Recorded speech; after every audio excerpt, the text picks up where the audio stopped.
at mas pinagtibay para sa Pilipino.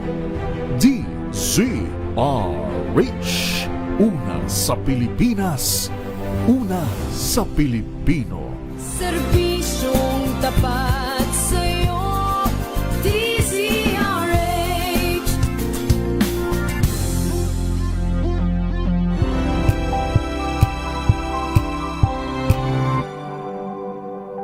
Tinesting, sinuri, siniyasan. Ang resulta? Super effective ang Shield sa pagpatay ng bakterya at virus. Shield Antibacterial Soap. Believe ang mga eksperto sa Philippine Nurses Association. At si Mami, Tiwala ako sa Shield. Shield Antibacterial Soap. Napatunayang mabisa. Ang mga nurse, tiwala. ACS. Amoy forever. Amoy LQ. Amoy New Caleb Berry Blooms. Amoy kala, amoy good vibes. May nagbago. May arte. May budget. Akala nyo lang yon. So solid. White rose papaya, wow, white rose. White rose papaya, wow, white rose. White rose papaya. May glow up with a white rose papaya. White Rose Papaya. May puti power times 2 kasi may papaya at niacinamide. May shea butter and tea tree oil pa. Kutis sulit ang glow May up. glow up with a white rose papaya. White Rose Papaya. Kutis sulit ang glow up. ACS. Amoy forever. Amoy LQ. Amoy New Caleb Berry Blooms. Amoy kala, amoy good vibes.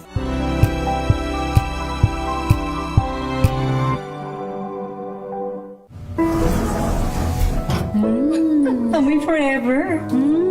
Amoy LQ. Amoy New Caleb Berry Blooms.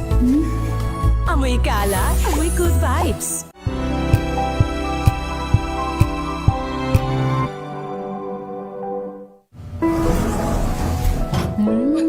Amoy forever. Amoy LQ. Amoy New Caleb Berry Blooms. Amoy kala, amoy good vibes.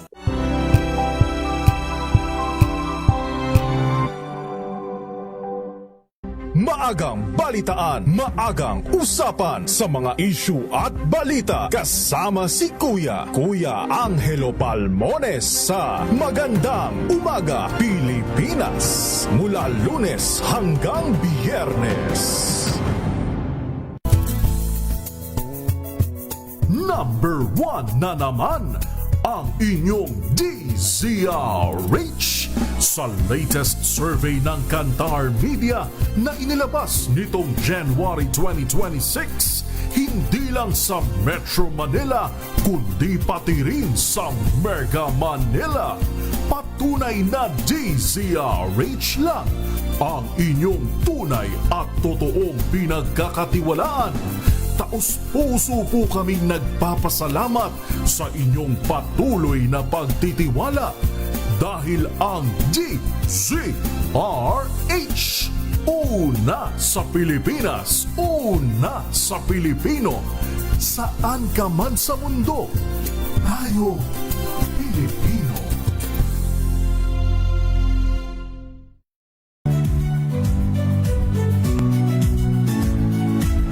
Magandang araw mga kaibigan. Ito po ang inyong balerina ng bayan, si Lisa Makuha Elizalde, na nag-aanyaya sa inyong samahan kami at ang aming mga espesyal na panauhin para sa kalahating oras ng masayang kwentuhan sa aming programang Art to Art, kung saan ang usapang sining at kultura ay para sa lahat. Huwag kaliligtaan, tuwing linggo, alas 3:30 ng hapon, dito lamang sa DZRH Radio, DZRH TV, at via online streaming.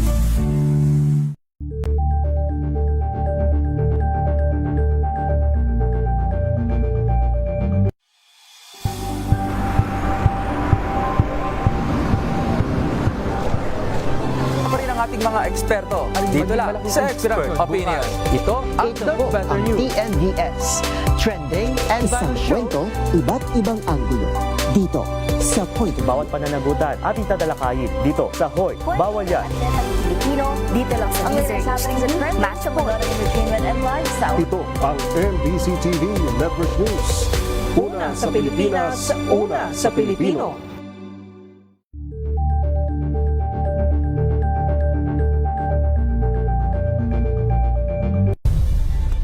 Nagsimula sa pangarap hanggang sa maabot ang tagumpay.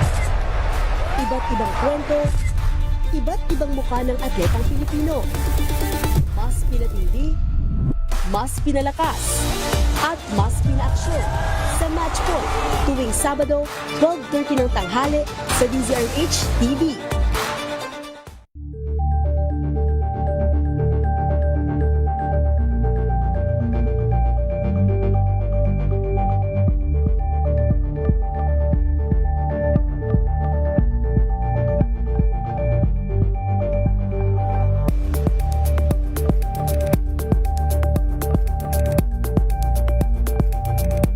Alamin ang mga maiinit na isyung pambayan, mga balitang kailangan mong malaman, usapin sa pamahalaan, politika, ekonomiya at kabuhayan. Ito ang mga dapat mong malaman, pakialaman at pag-uusapan dahil kayo ang tinig ng mamamayan dito sa Damdaming Bayan. Live sa DZRH Radio, DZRH TV at DZRH Digital. Kasama sinalakay Deo Macalma at Elaine Apit. Araw-araw, Lunes hanggang Biyernes. Damdaming Bayan.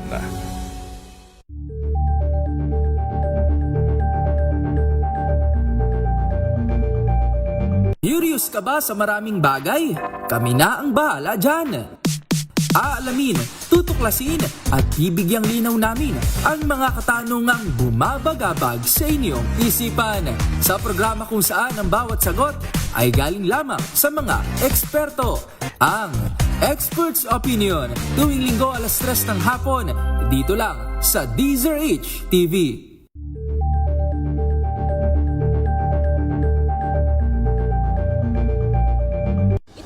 Ng naitalang 17 individual na ang kanilang naaresto. Metro Manila Development Authority o MMDA ang No Contact Apprehension Policy o NCAP sa Metro Manila. Sa ang ilang mga dokumento ay peke. Hindi rin legal ang employment na ipinangako sa kanila. Sa mata ng batas, mananagot ang sangkot at may sala. Dahil sa bawat paglabag, may karampatang parusa. Alamin ang mga pananagutan sa likod ng mga bawal. Dito sa Hoy, Bawal Yan, tuwing Sabado, 11:30 ng umaga. Dito lang sa DZRH TV.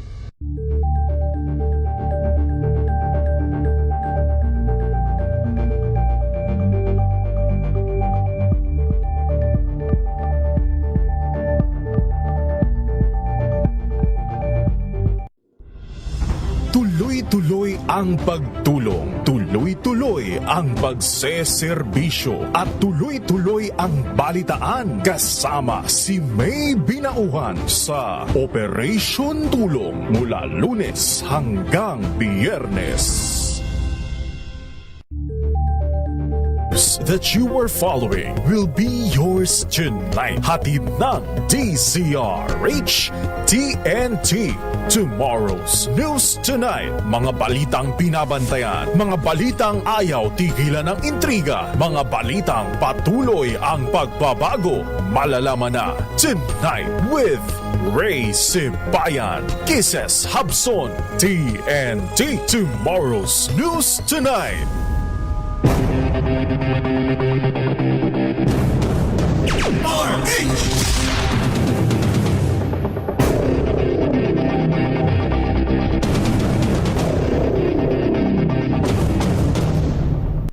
Magandang gabi Luzon, Visayas, Mindanao, Pilipinas. Narito na ang headlines sa TNT Tomorrow's News Tonight. Ngayong gabi ng Miyerkules, March 11, 2026. 5,000 pisong fuel subsidy para sa mga tsoper ipamamahagi sa susunod na linggo.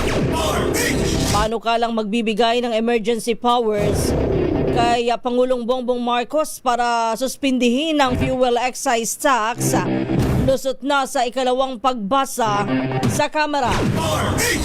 18 nagpakilalang dating Marines posibleng ipakontempt ng NBI kung iisnabin ang subpina. Casino magnate Enrique Razon, pinakamayamang tao sa Pilipinas ayon sa Forbes. DZRH reporter inaresto dahil sa kanyang report tungkol sa Manila councilor na naharap sa kasong lascivious conduct sa isang menor de edad. University of the Philippines Baguio binulabog ng bomb threat. Sa ating TNT Global News, 6 patay sa nasunog na bus sa Switzerland. At sa TNT Showbiz, Clea Pineda, Janela Salvador, sweet na sweet sa kanilang bakasyon. Yan po ang ulo ng ating mga balita. Kasama niyo po ang inyong lingkod Kisas Habson para sa DZRH, una sa Pilipinas, una sa Pilipino. TNT Tomorrow's News Tonight. At ngayon sa detalye ng ating mga balita.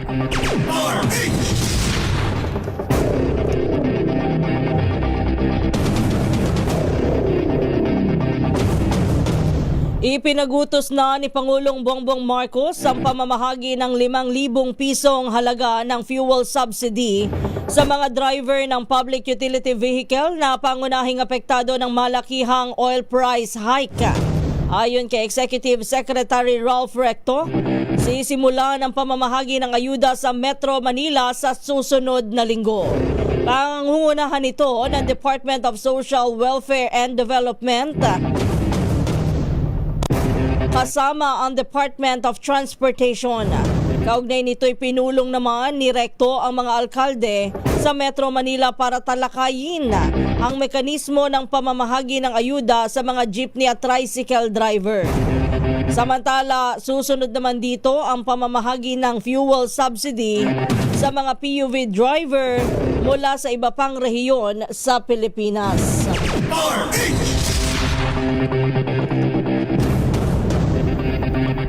Umarangkada naman na kaninang umaga ang ikalawang bugso ng oil price hike para sa linggong ito. Ayon sa mga kumpanya ng langis, piso hanggang sa 6 pesos and 50 centavos ang itinaas muli ng kada litro ng gasolina ngayong araw. Naglalaro naman sa 2 pesos and 50 centavos hanggang 11 pesos and 50 centavos ang dagdag sa kada litro ng diesel, 5 piso at 50 sentimos hanggang 17 pesos and 50 centavos sa kada litro naman ng kerosene. Una nang sinabi ng Department of Energy na uutay-utayin ng mga oil company ang malakihang taas presyo sa mga produktong petrolyo kasunod ng bakbakan sa pagitan ng US, Israel at Iran.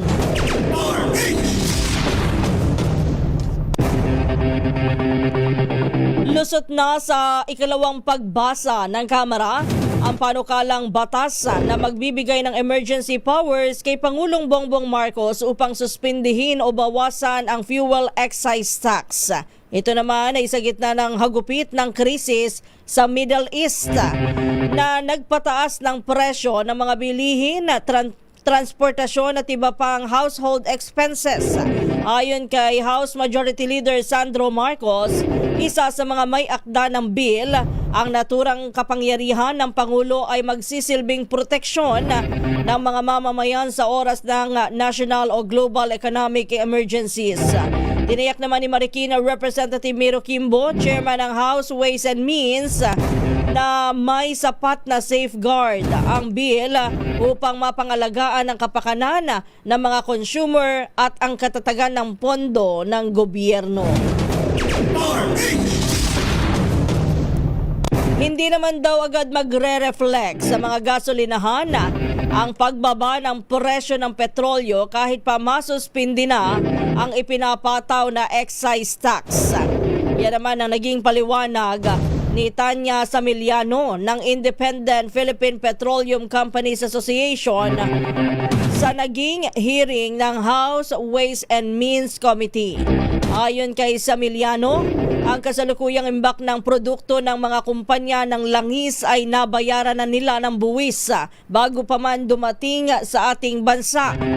Dahil dito'y kailangan muna na maubusan niya ang lumang stock bago tuluyang maramdaman ang inaasahang 6 hanggang 10 pesos na bawas sa retail prices sakaling masuspinde ang excise tax. So, to answer your question, if you implement it today, it cannot be reflected tomorrow because you have to consider the inventory that's you have to make that clear. It cannot be implemented because excise tax is paid upon withdrawal from the Bureau of Customs. Tama ba? No, sir. We actually, for oil companies, we actually settle it before it reaches the shores. Mr. Chair. So in short, you pay ahead, di ba? Yes, sir. So what you're saying is, ang mangyayari dyan is, even if we do remove excise tax, it can only apply to commodities that have not yet been paid or have not yet arrived in the Philippines. Yes, sir. Tama correct. ba? Correct.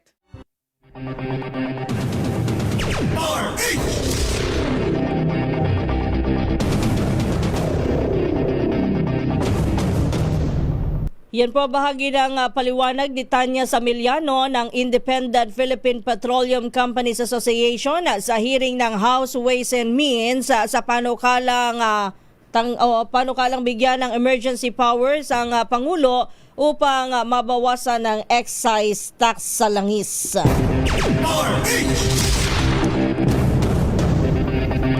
Isinusulong naman sa Kamara ang paglalaan ng 52 pesos and 52.8 billion pesos na supplemental budget upang maibsan ang epekto ng oil price hike bunsod ng krisis sa Middle East. Ayon kay Representative Percy Sendanya ng Akbayan Party List, layunin ng panukala na matiyak na may sapat na pondo ang mga ahensya ng gobyerno gaya ng DMW at ng OWA para sa mga maapektuhang sektor at mga OFW. Sa ilalim ng naturang budget, 12 billion pesos ang ilalaan para sa transport subsidy, 2.8 billion pesos para sa agricultural subsidy, at ang pinakamalaking bahagi na 38 billion pesos ay para naman sa emergency funds sa repatriation at reintegration ng mga Pilipino mula sa ibang bansa. Nananawagan ng mambabatas sa Malacanang na i-certify as urgent ang panukala dahil sa nanganganib ang kabuhayan ng milyong-milyong Pinoy kung hindi agad kikilos ang pamahalaan.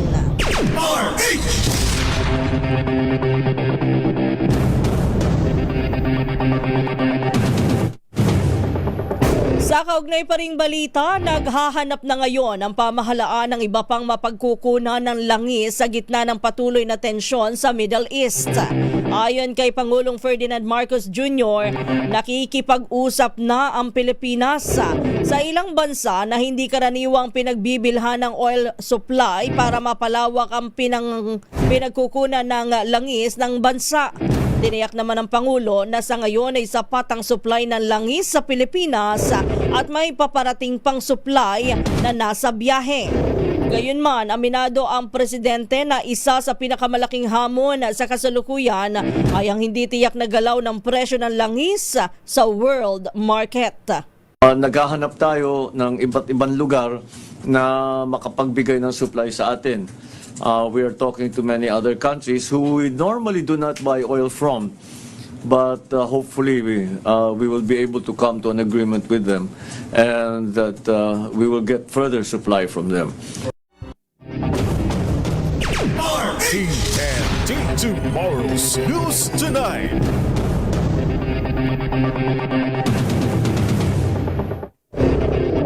Samantala, dapat naman daw pong magkaroon ng market powers ang gobyerno sa gitna ng emergency crisis gaya ng krisis sa petrolyo dulot ng gyera. Sa panayam sa programang Damdaming Bayan, sinabi naman ni Marikina Representative Miro Kimbo, chairman ng House Committee on Ways and Means, na dapat ay magkaroon ng stock ng krudo mismo ang gobyerno. Ito Ito ay para hindi maabuso ng mga oil companies ang pagtataas ng presyo ng krudo dahil sa nakaasa lamang ang ating bansa sa kanilang supply at maprotektahan din ang ating mga kababayang motorista. Kung saan na isang proposal na kita po namin sa ibang bansa ay magkaroon po ng stockpiling ng sariling gasolina ang gobyerno.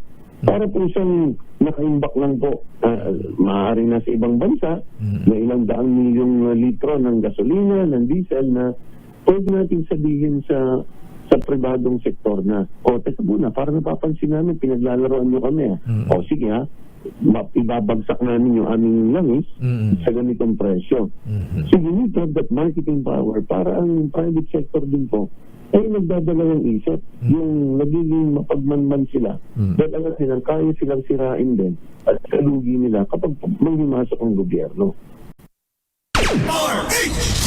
Yan po si Congressman Miro Kimbo sa panayam po ng DZRH. TNT Tomorrow's News Tonight.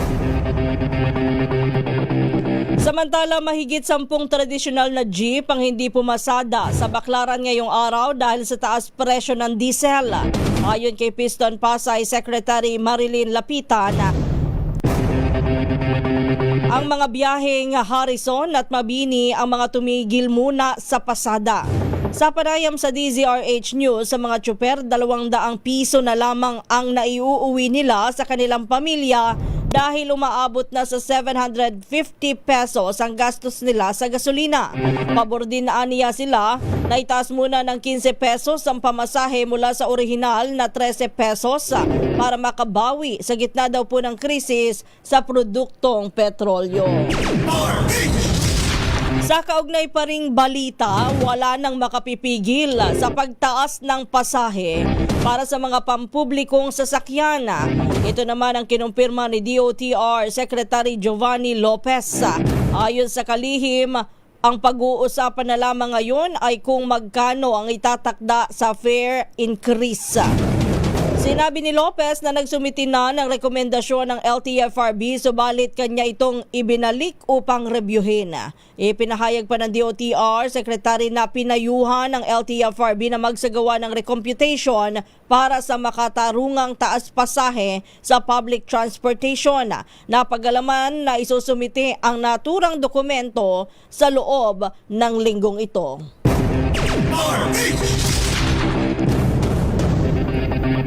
Samantala, muli namang bumagsak ang halaga ng piso kontra dolyar ngayong araw matapos na makakabawi kahapon. Batay sa datos ng Bankers Association of the Philippines, nagsara ang palitan nito ng halaga ng piso sa 59 pesos and 17 centavos kada dolyar. Ito na po ang pangatlong pagkakataon ngayong buwan na sumampa ang piso sa 59 pesos matapos na maitala sa 59 pesos and 50 centavos ang palitan noong Lunes at saktong 59 pesos naman noong araw ng Martes.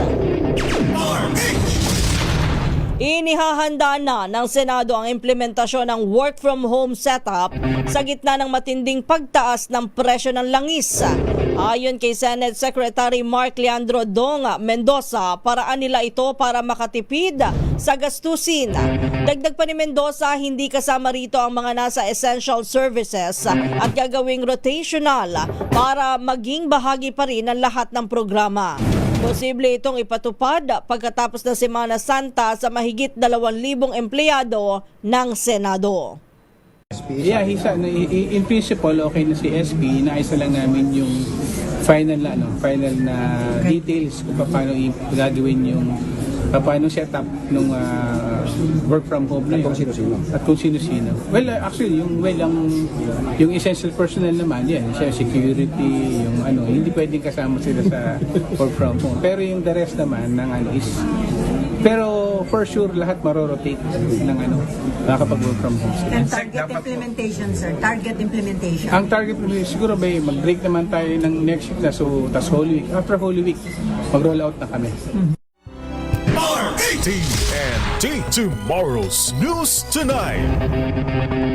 Samantala, oras natin alas 9:26 na po ng gabi. Sa iba pa nating mga balita, ligtas nang nakauwi ng Pilipinas ang unang batch ng mga Pinoy na mula Iran na humiling ng repatriation sa gitna ng tensyon sa gitnang silangan. Kabilang sa mga ito ang 5 minor de edad na sinalubong ng Department of Foreign Affairs. Ayon pa sa ahensya, naisagawa ang repatriation sa koordinasyon ng Embahada ng Pilipinas sa Iran, Turkey at Singapore.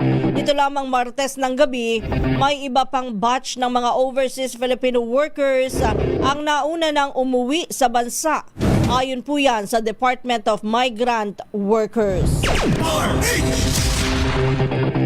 Hindi pa muna mangangailangan sa ngayon ng supplemental budget ang mga kaukulang ahensya ng gobyerno na nagsisilbing frontline sa pagtugon at pagtulong sa ating mga kababayan sa harap ng krisis sa Middle East.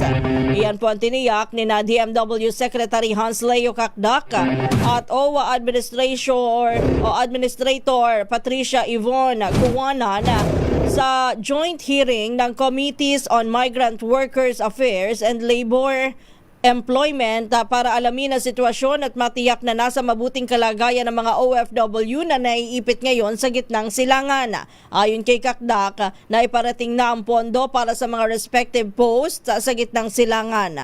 Nakatakda rin nilang matanggap ang 200 million pesos mula naman sa Department of Budget and Management bilang replenish bukod pa sa parating na 800 million pesos.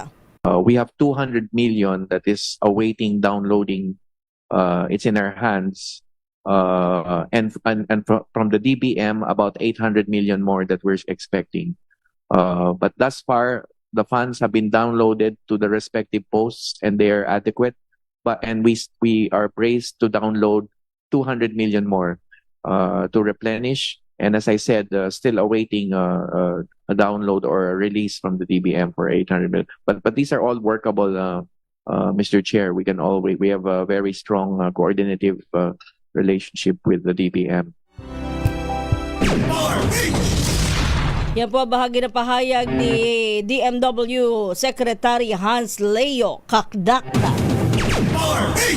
Samantala, 18% pa lamang ang nagagamit o na-utilize sa Emergency Relief Funds o ERF.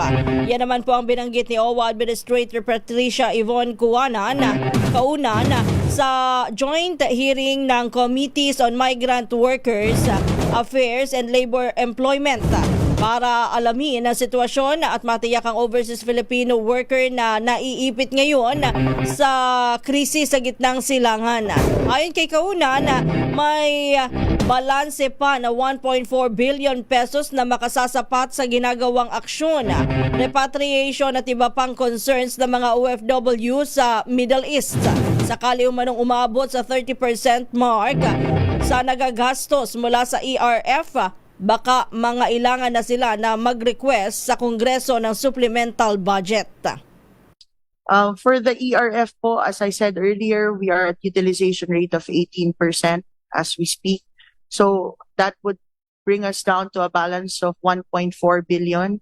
But we have been in constant coordination with the DBM, and the DBM has assured us of their support once we are able to reach a certain threshold, honorable chairpersons. We will notify them once we have reached a 30% mark and so on and so forth hanggang makuha po namin yung needed supplemental budget. Si OWA Administrator PY Kaunan. Nanawagan naman ng kapayapaan si Pangulong Ferdinand Marcos Jr. sa mga rehiyong kasalukuyang nasa gitna ng bakbakan.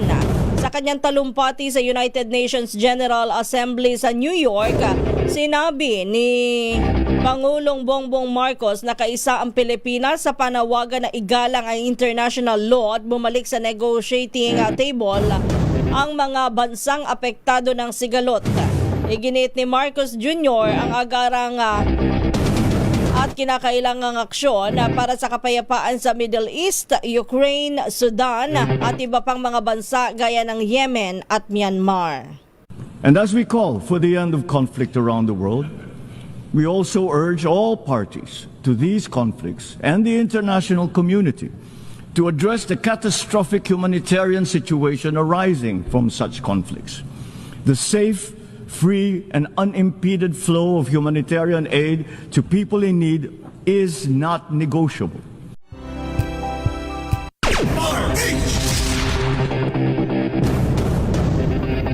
Yan po ang bahagi ng pahayag ni Pangulong Bongbong Marcos. Samantala, ang tabayanan, yun daw pong 18 nagpakilalang dating Marines na naging security aid ni Zaldico posibleng ipakontempt ng NBI kung iisnabin ang subpina. University of the Philippines, Baguio. Binulabog naman ng bomb threat ang klase. Bahagyang naabala pati na po yung mga faculty member. DZRH reporter na inaresto dahil sa kanyang report tungkol sa isang Manila councilor na nahaharap sa kasong lascivious conduct sa isang minor de edad. Ayun na, nasa piitan pa po ngayon at bigong makapagpiyansa. Casino magnate Enrique Razon, pinakamayamang tao po sa Pilipinas. Ayon po yan sa Forbes. Antabayanan din ng TNT Global News at TNT Showbiz sa pagbabalik ng ating TNT Tomorrow's News Tonight. Oras po natin, alas 9:33 ng gabi.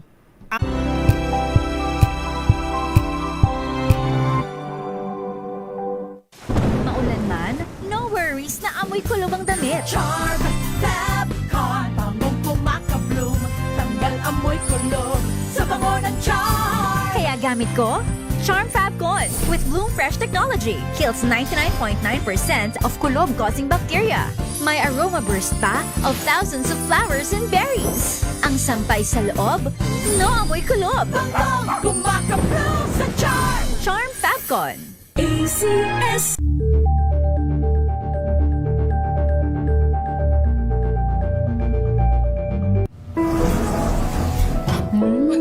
Amoy forever.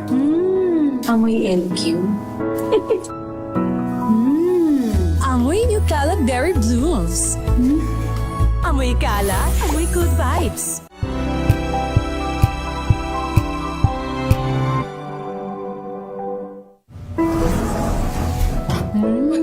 Amoy forever. Amoy LQ. Amoy New Caleb Berry Blooms. Amoy kala, amoy good vibes.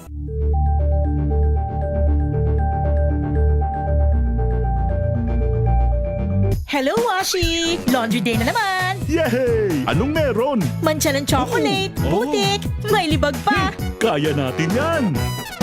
With Pride Washing Machine Detergent, may triple stain-away formula. Tanggal ang makapit, madikit, at malupit na dumit mancha. Kaya easy-easy ang labada. Mula noon hanggang ngayon. All you need is pride. All you need is pride. ACS.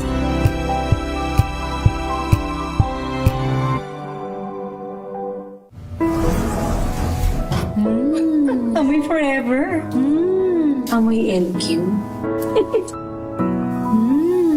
Amoy New Caleb Berry Blooms. Amoy kala, amoy good vibes.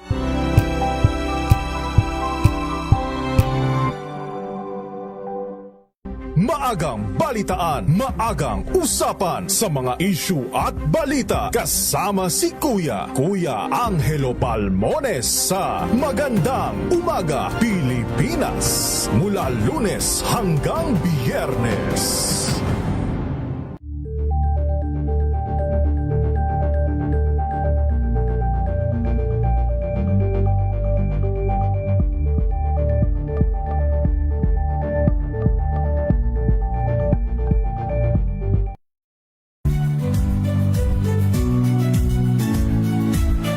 Magandang araw mga kaibigan. Ito po ang inyong balerina ng bayan, si Lisa Makuhay Lizalde, na nag-aanyaya sa inyong samahan kami at ang aming mga espesyal na panauhin para sa kalahating oras ng masayang kwentuhan sa aming programang Art to Art, kung saan ang usapang sining at kultura ay para sa lahat. Huwag kaliligtaan, tuwing linggo, alas 3:30 ng hapon, dito lamang sa DZRH Radio, DZRH TV, at via online streaming. Number 1 na naman ang inyong DZRH sa latest survey ng Kantar Media na inilabas nitong January 2026. Hindi lang sa Metro Manila, kundi pati rin sa Mega Manila.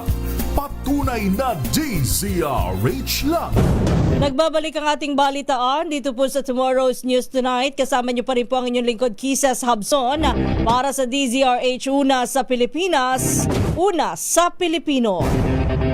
Samantala, sa pagpapatuloy ng mga detalye ng ating balita, posible naman na ipakontempt ng National Bureau of Investigation na ang 18 nagpakilalang dating Marines kung hindi sila sisipot bukas. Ayon kay NBI Director Attorney Melvin Matibag, maaaring irekomenda ng Bureau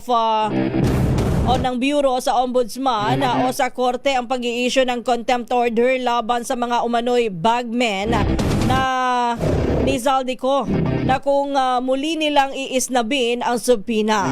Git ni Matibag, kailangan mismo ang mga former Marines sa lumutang upang mabusisi ang kanilang affidavit at matiyak na hindi lamang hearsay ang kanilang mga alegasyon.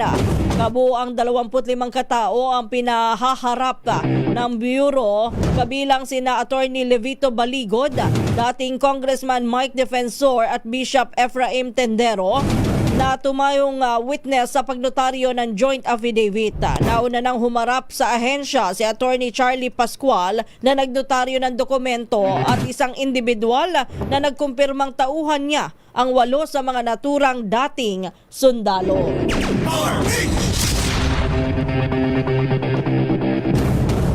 Ibinunyag naman ni National Bureau of Investigation Director Melvin Matibag na retiradong general ang nag-recruit sa 103 individual para maging security aides ni resigned Congressman Zaldico. Kabilang na dito ang lumantad na 18 nagpakilalang mga dating taga-Philippine Marines. Gayunman, tumanggi si Matibag na pangalanan pa ang retired general na kabilang sa PMA class of 1975 at posibleng isubpina ng NBI sa mga susunod na araw. Ayon kay Matibag, humarap na sa NBI noong Biyernes ang isang individual na totoong pinagsilbihan ng 8 sa 18 umanong ex-Marines. 4 din ang anya ay driver bodyguard talaga at hindi dating sundalo. Din po kaming sertifikasyon ng pruweba na yung 18, 4 doon ay driver bodyguard, hindi po Marines lahat. So dapat ang patawag sa kanila 14 Marines and others, di ba? Dapat ganoon. Lumalabas po kasi 4 hindi.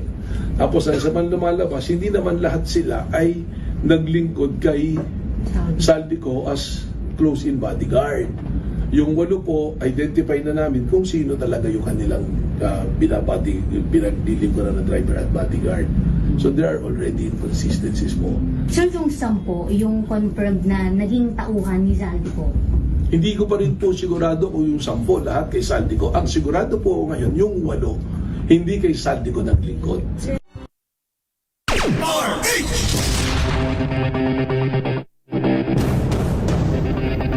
Yan po ang bahagi ng pahayag ni NBI Director Melvin Matibag. Alas 9:41, naghain naman ng reklamong cyber libel at perjury si National Security Advisor Eduardo Año laban sa 18 nagpakilalang dating Marines at abogado nilang si Attorney Levi Baligod sa Department of Justice. Ito ay matapos siyang idawit sa kontrobersiya ng umano'y cash deliveries mula kay dating Congressman Zaldico.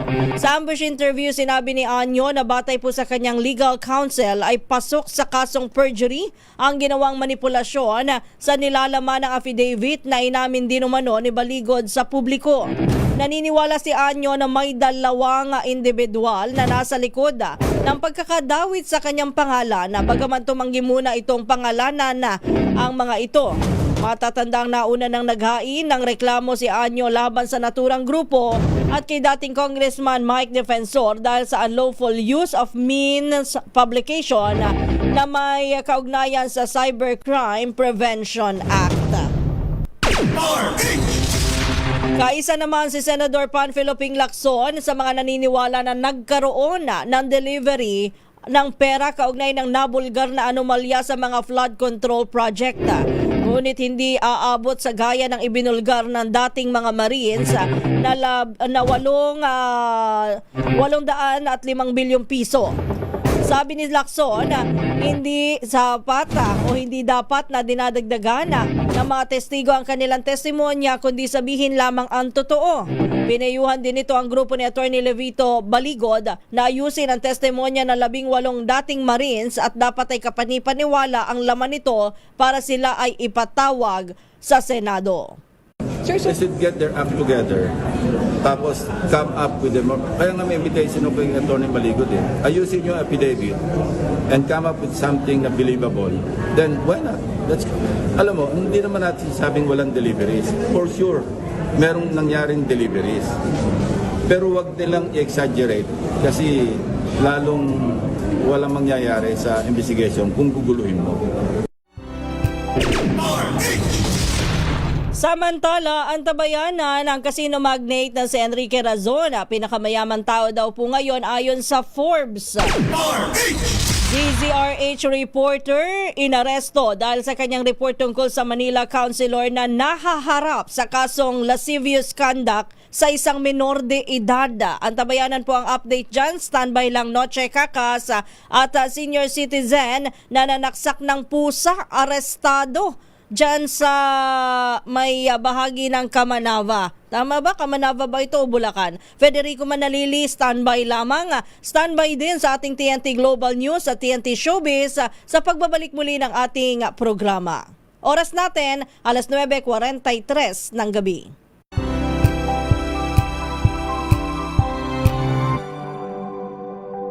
Curious ka ba sa maraming bagay? Kami na ang bahala dyan. Aalamin, tutuklasin at ibigyang linaw namin ang mga katanungang bumabagabag sa inyong isipan. Sa programa kung saan ang bawat sagot ay galing lamang sa mga eksperto. Ang Expert's Opinion, tuwing linggo alas 3 ng hapon, dito lang sa DZRH TV. Ang inyong tunay at totoong pinagkakatiwalaan. Taos-puso po kaming nagpapasalamat sa inyong patuloy na pagtitiwala dahil ang DZRH,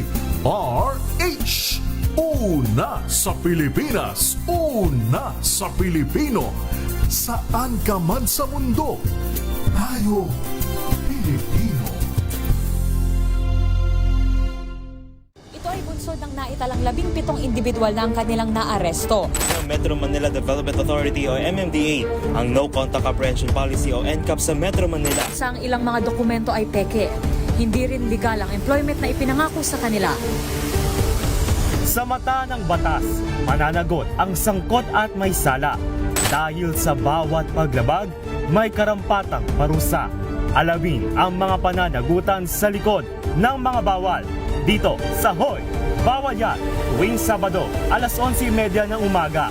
Dito lang sa DZRH TV.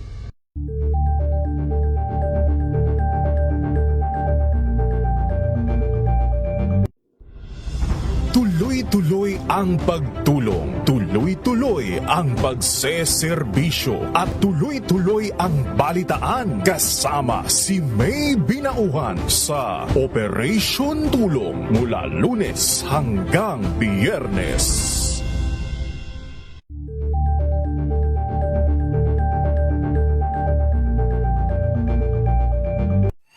Mga Mga balitang gigising sa inyong umaga. Mga balitang kailangan mong malaman. Mapapakinggan sa ACS Balita sa 2x2. Kasama sina Anthony Taberna at Jerry Baha. Lunes hanggang Biyernes.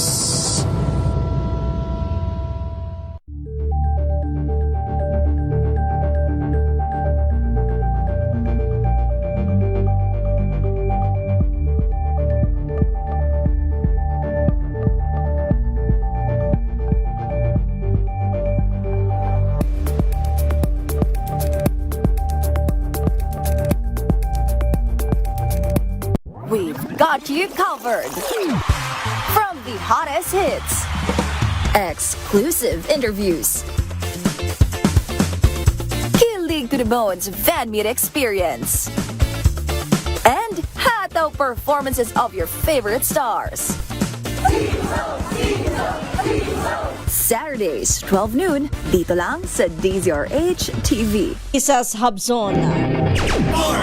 Sa pagpapatuloy pa rin ng ating mga balita, pinakamayamang tao sa Pilipinas ang infrastructure at casino magnate na si Enrique Razon.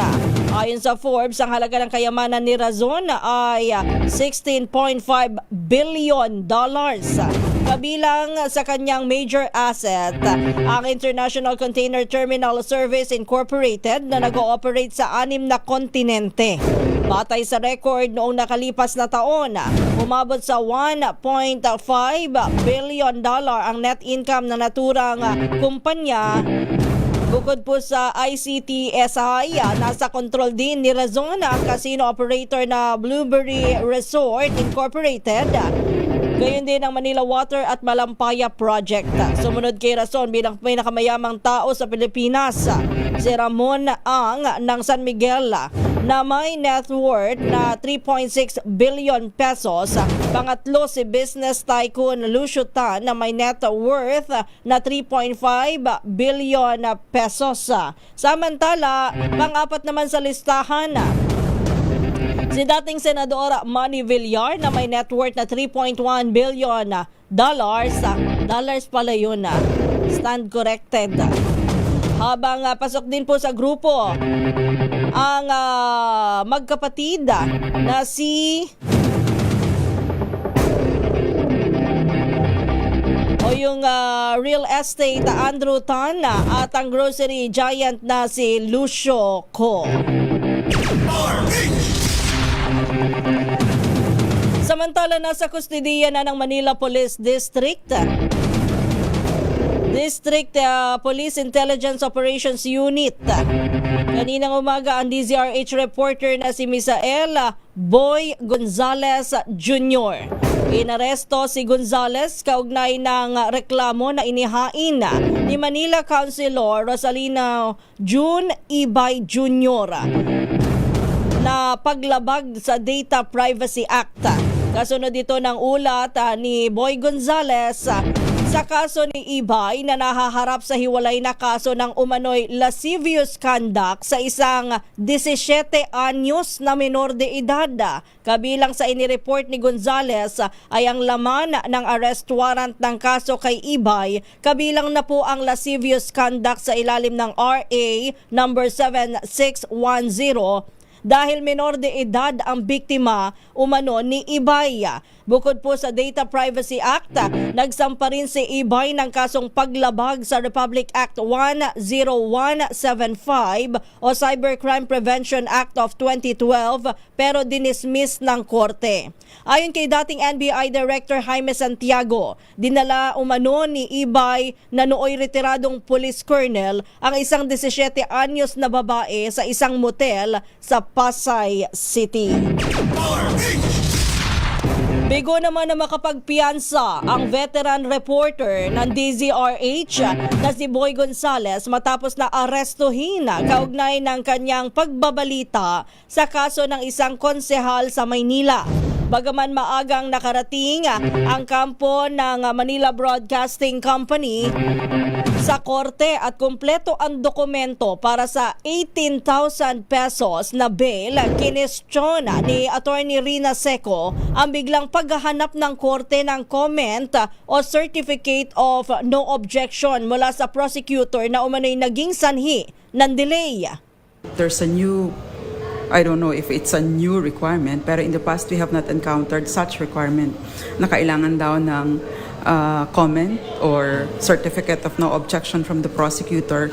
In the other cases I have handled, wala namang ganong requirement. How do you describe the process? Because ang piyansa kasi sa kaso ni Boy is a matter of right. In fact, doon sa warrant of arrest, meron ng bail recommended. So supposedly, nasa discretion na lahat ni judge. Wala na munang involvement ang prosecutor dito. But the court required us to obtain a certificate of no objection or comment from the prosecutor. Tsaka, assuming na kailangan nga ang no objection from the prosecutor, nakakagulat lang na wala pang 4 o'clock ay wala ng tao sa City Prosecutor's Office. Nag-ikot kami sa mga rooms ng City Prosecutor of Manila. Walang prosecutor na available. Dinampot si Gonzales kaninang umaga ng mga tauhan ng Manila District Police Intelligence Operations Unit na dating pinamumunuan ni nooy Police Colonel at ngayoy konsehala ng Maynila na si Rosalino Ibay Jr. Si Ibay din ang nagsampa ng reklamo kay Gonzales makaraang i-report niya noong Setyembre ng nakaraang taon ng inisyong warrant ng korte hinggil sa umano'y acts of lasciviousness ng ngayoy politiko. Matapos ang report ni Gonzales, inireklamo siya at ang isa pang mamamahayag ng libel, cyber libel at paglabag sa Data Privacy Act. Ibinasura na ang libel at cyber libel complaint dahil sa kawalan ng ebidensya. Dahil sa aberya sa piyansa sa MPD Custodial Facility, muna magpapalipas ng gabi ang veteranong mamamahayag. Humingi nga tayo ng update dyan sa may lungsod ng Maynila. Kaugnay po dito sa kalagayan ngayon ni RH29 Boy Gonzales. Naroon si RH27 Noche Cacas, bumuhos daw po yung suporta mula sa mga kasamahang media. Go ahead, RH27 Noche Cacas. Kisses, bumuhos ang media na nakiramay sa pagkakakulong ng ating kasamahan, veteranong reporter ng DCRH na si Misael Boy Gonzales. Dumagsa sa custodial facility ng Manila Police District ang mga kaibigang reporter at kaibigan mga kaanak mula sa ibang media entity at beat reporter sa National Capital Region o NCR. Nalungkot ang media friends, maging ang mga followers sa social media at kaanak ni RH29 Boy Gonzales nang mabalitaang dinampot ng mga pulis kaninang umaga. Kusa namang sumama si Gonzales sa mga otoridad matapos basahan ng Miranda rights. Pagpapalipas ng gabi sa kulungan si Boy Gonzales matapos bigong makapaglagak ng 18,000 pesos na piyansa. Pinasuhan si Boy Gonzales ng cyber libel at paglabag sa Data Privacy Act ni dating Police Lieutenant Colonel at ngayon Manila Councilor Rosalino Ibay Jr. Ibinasura ng korte ang libel at cyber libel complaint dahil sa kawalan ng ebidensya. Samantala, sa ating pagbisita kanina kay Boy G sa pulungan at nagpapasalamat siya kisses sa ating mga kasamahan sa hanap buhay dahil sa ipinakitang suporta sa kanya sa tanang buhay ni Boy G. Ay ngayon lang siya nakaranas ng nakulong ngunit hindi sa krimen kundi bilang isang mamamahayag na nagbabalita batay sa spot report na nakuha mula sa reliable news sources. At nandito din yung ating mga kasamahan niya si Dike Sarate ng Radyo Pilipinas 1, Gina Mape at ng DWW at DCWB na si Olan Bola. At ano ang inyong sigaw? Boy Gonzales! So yun ating kasamahan dito ngayon. Akala ko Noche, bring home Boy Gonzales. Di ba? Bring home Boy Gonzales. Ganyan naman tayo sa media Din yung dagsa din yung pagkain at siyempre, si Olan Bola may dalang pizza may pahingi ako. Kape naman. Oo. Ganyan naman tayo, burger, ganyan tayo sa media Magkakalaban man ng ating istasyon, pero sa totoo lang, behind the camera and behind the microphone, tayo ay magkakasama at magkakadamay. Sabi nga, kaya magkakaiba man tayo ng ating pinaglingkurang kumpanya, ay magkakaibigan pa rin tayo. Oo. Sa totoong buhay. Etong si Gina Mape, masamang kaibigan to. Bakit? Dahil ang regalo, sigarilyo. Ang dinala sigarilyo, pero bawal maligarilyo. Bawal yan Kaya nakasave lang niya. Ayan, mabuting kaibigan pala. Konsintidora lang. Anyway, maraming salamat sa kanilang lahat. Ano ba sasabi mo kay Boy G? Alam mo, para sa akin, Matumiyak, Ate Gina. para sa akin, hindi dapat ina-aresto yan Alam mo, being a journalist, dapat meron ka muna pakikipag-ugnayan sa mga I